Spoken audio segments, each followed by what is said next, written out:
We are law-abiding citizens. You cannot punish law-abiding citizens.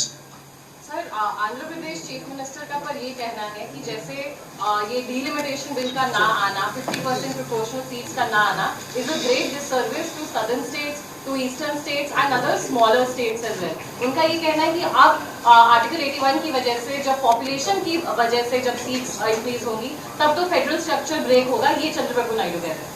तो चंद्रबाबू नायडू जी ने क्या कहा मैं सुना ही नहीं। चंद्रबाबू नायडू समझदार है, तजुर्बा वाले हैं, वो गलत कहता बोल के मैं नहीं समझता हूँ। अगर पॉपुलेशन बढ़ाना है, अभी नारा दिए, पॉपुलेशन दिखना है तो और 30 साल लगता। जो उनका नारा अगर पास होना है तो और 30 साल, 20 साल, 25 साल लगने वाला है। तो इसीलिए नायडू जी को भी पता है, इसीलिए खुल के वो कुछ नहीं कहा। मोदी जी जो कानून लाए उसके बारे में तो नायडू जी ने कुछ खुल के तो कुछ नहीं कहा। तो समझदार को इशारा काफ़ी है, उससे ज़्यादा मैं नहीं कह सकता। If you go by the 50 census, South will lose the seats. If you go by the 50% formula, South may get good seats. This is the. भाई देखो, कुछ भी झूठ बोलने के लिए भारतीय जनता पार्टी जो भी कोशिश कर रहा है वो कोशिश कामयाब नहीं होने वाला है। मैं पहले से एक ही कंपैरिजन बोल दिया कि केरला में आज 20 है, उत्तर प्रदेश में 80 है, दोनों के अंतर 60 है। कल 50% बढ़ रहा है तो केरला में 30 बन जाएंगे, उत्तर प्रदेश तो 120 बन जाएंगे, दोनों के अंतर 90।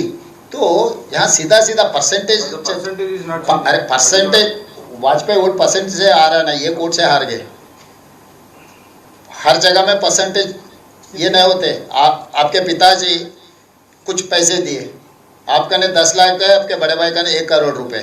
मैं दोनों को 100% पूरा उनका जो भी हिस्सा है फिर दोबारा देने के लिए कोशिश की, तो अब 10 लाख मिलने वाले हैं, आप 20 लाख बन जाएंगे, उन तो 2 करोड़ हो जाएंगे।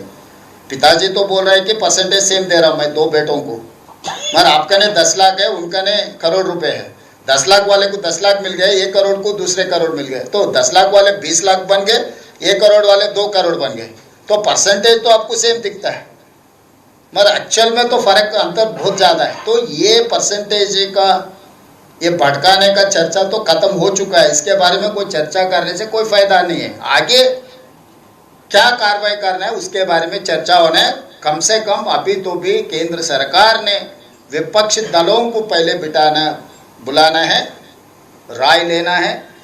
महिला आरक्षण लागू करने के लिए क्या क्या कार्रवाई करना है, चर्चा करने के बाद, कंसेंसस बिल्ड करने के बाद आगे जाएंगे।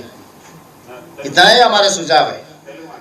ఈరోజు దేశ ప్రజలందరూ గత 3 రోజుల నుంచి దేశ రాజకీయాలలో జరుగుతున్న పరిణామాలు, లోక్సభలో జరిగిన చర్చల్ని, లోక్సభలో కేంద్ర ప్రభుత్వం ప్రవేశపెట్టిన బిల్లులను, చర్చలతో పాటు కేంద్ర ప్రభుత్వం ఓటమిని ప్రజలు కల్లారా చూసిండ్రు।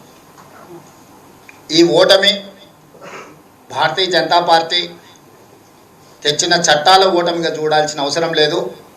భారతీయ జనతా పార్టీ నరేంద్ర మోడీ గారి యొక్క ప్రభుత్వం యొక్క చిత్తశుద్ధి ఓటమికి గురైంది।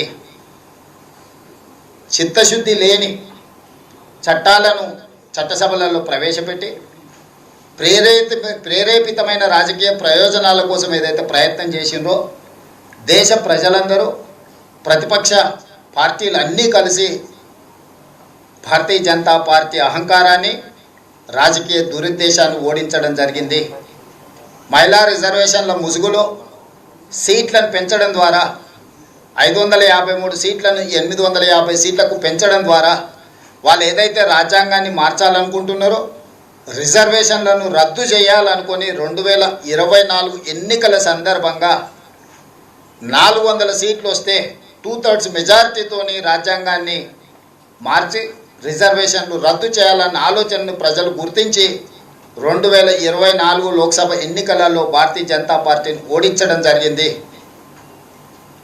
ఓటమిని దిగమింగుకొని ఈరోజు రాజ్యాంగాన్ని మార్చాలి, రిజర్వేషన్లు రద్దు చేయాలనే ఆలోచనతోటి మహిళా రిజర్వేషన్ ముసుగులో సీట్ల పెంపు కార్యక్రమాన్ని ఈరోజు చట్టసభలకు తీసుకురావడం జరిగింది। ఈ అంశాన్ని కూడా దేశ ప్రజలు, ప్రతిపక్ష నాయకులందరూ గుర్తించి మహిళా రిజర్వేషన్లకు మాకు ఎలాంటి అభ్యంతరం లేదు, సీట్ల పెంపు విషయంలో విస్తృత స్థాయిలో ప్రజలలో చర్చ జరిగి ప్రజల ఆమోదం మేరకు మాత్రమే మీరు ముందుకు వెళ్ళాలి.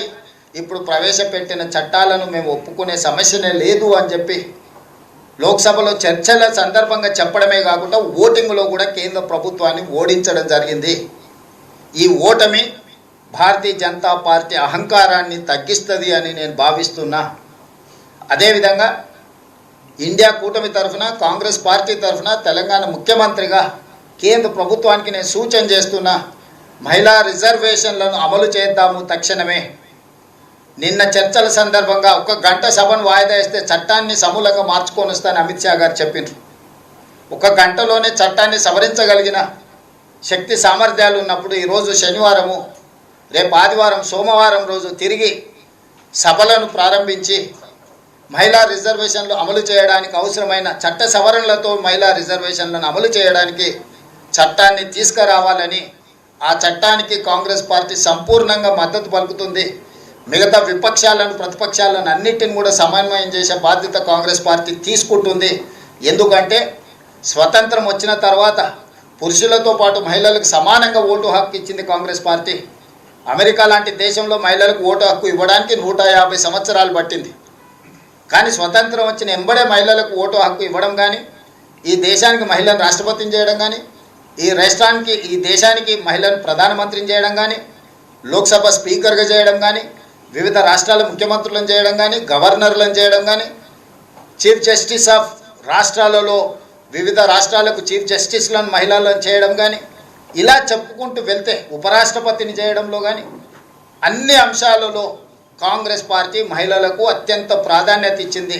అంతెందుకు కాంగ్రెస్ పార్టీ అధ్యక్షురాలుగా శ్రీమతి ఇందిరాగాంధీ గారిని, శ్రీమతి సోనియా గాంధీ గారిని స్వతంత్రానికంటే ముందు కూడా కాంగ్రెస్ పార్టీకి మహిళా అధ్యక్షులను నియమించుకున్న చరిత్ర, మహిళా నాయకురాళ్ళ నాయకత్వంలో పనిచేసిన చరిత్ర కాంగ్రెస్ పార్టీకి ఉంది. మహిళా రిజర్వేషన్లకు కాంగ్రెస్ పార్టీ అడ్డంకి కాదు. కాంగ్రెస్ పార్టీ మహిళా రిజర్వేషన్లను వ్యతిరేకించడం లేదు. మహిళా రిజర్వేషన్ల ముసుగులో రాజ్యాంగాన్ని సవరించడం ద్వారా, రాజ్యాంగాన్ని మార్చి రిజర్వేషన్లు రద్దు చేయాలనే కుట్ర ఏదైతే మోడీ గారు చేస్తున్నారో దానికి మాత్రమే వ్యతిరేకము.